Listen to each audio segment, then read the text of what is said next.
મારા કેરિયરની શરૂઆત જ દાબેલી બનાવવાથી થઈ હતી. એટલે દાબેલીના ગરમ મસાલા હું પોતે બનાવું. મને આવડે ગરમ મસાલા બનાવવા. ઠક્કરનગરના જે કયો એરિયા કહેવાય? ખોડિયારનગર 4 રસ્તા ઉપર મારી પાછળ એક ભાઈ છે. સિમ્પલ એક્ટિવાનું સેટઅપ.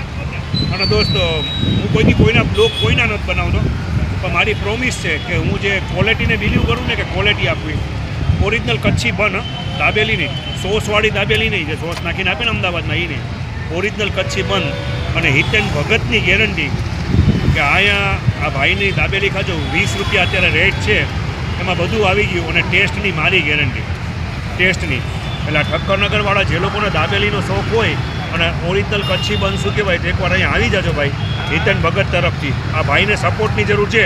જેમ તમે દર્શનને સપોર્ટ કર્યો, આજે દર્શનને રાજકોટના વેપારીએ લાખ રૂપિયાનો માલ આપ્યો. મારી તમને લોકોને રિક્વેસ્ટ છે, એક વ્યક્તિ સંઘર્ષ કરે છે એક્ટિવા ઉપર અને પોતાનું વેલ બેસ્ટ આપે છે. ભગતનું માન રાખીને જય દ્વારકાધીશ, જય સ્વામિનારાયણ. આવી જાજો અહીંયા. જય સ્વામિનારાયણ.